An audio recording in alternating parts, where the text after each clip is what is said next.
Assalamualaikum, salam sejahtera. Pada perkongsian kali ini, kita akan bincangkan subtopik yang kedua dalam reka bentuk elektrik, iaitu 2.3.2, menunjukkan cara reka bentuk litar peralatan elektrik. Litar peralatan elektrik ini terbahagi kepada 3 aspek, iaitu keselamatan, kedudukan peranti dalam litar dan juga dari segi sambungan litar. Okey, dari segi keselamatan. Litar peralatan elektrik seperti periuk nasi elektrik direka bentuk dengan ciri keselamatan. Contoh dalam gambar raja ini. Okey, ciri-ciri keselamatan ini penting kerana dapat melindungi pengguna dan periuk tersebut daripada berlakunya litar pintas. Litar elektrik periuk nasi ini terletak di bahagian bawah periuk. Dia tak dipasang pada bahagian atas, pada bahagian penutup. Okey, sebaliknya dipasang di bahagian bawah. Kedudukan litar adalah tersembunyi dan tidak dapat dicapai ataupun tidak terdedah. Dia di bahagian dalam, ada cover, ada penutup. Ini dari segi keselamatan. Melindungi keselamatan pengguna daripada terkena renjatan elektrik. Maknanya bila kita nak memasak nasi itu, kita tak akan terkena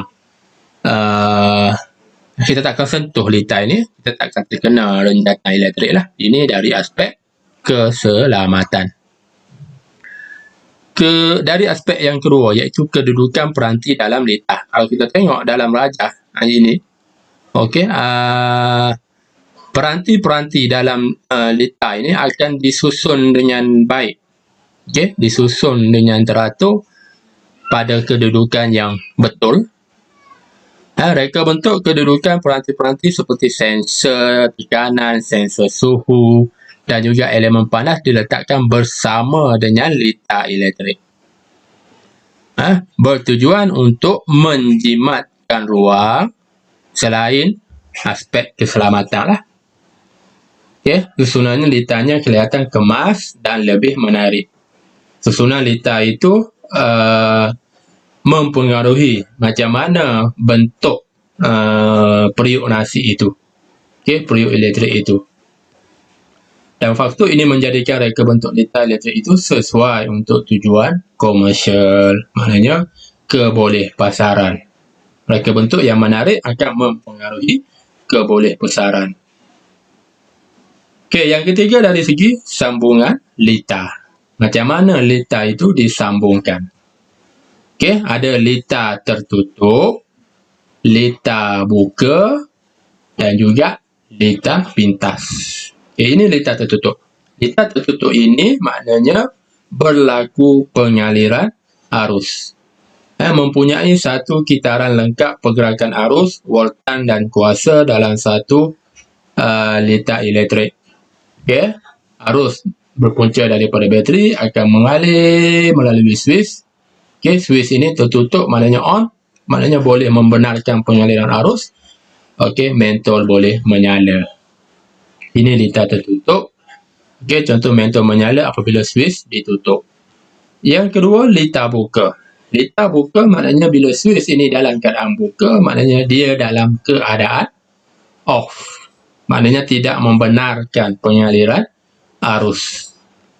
Okey, litar ini ialah litar yang tidak mempunyai satu kitaran lengkap arus, voltan dan kuasa dalam satu litar elektrik.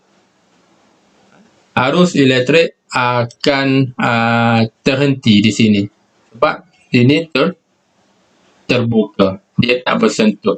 Maknanya tak ada pengaliran arus. Okey. Mentol tidak menyala apabila switch dibuka ataupun wayar terputus. Ini litar buka.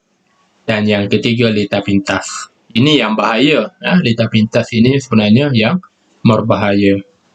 Berlaku apabila wayar positif. Positif yang merah ini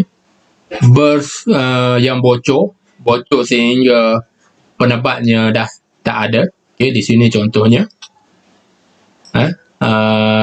Bahagian ini. Okay, bahagian ini sudah bocor. Bersentuhan dengan wayar negatif yang bocor tanpa melalui mentol.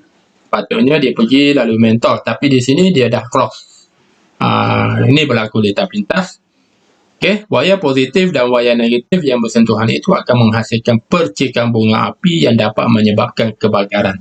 Salah satu punca kebakaran yang utama di rumah-rumah kediaman adalah lita pintas.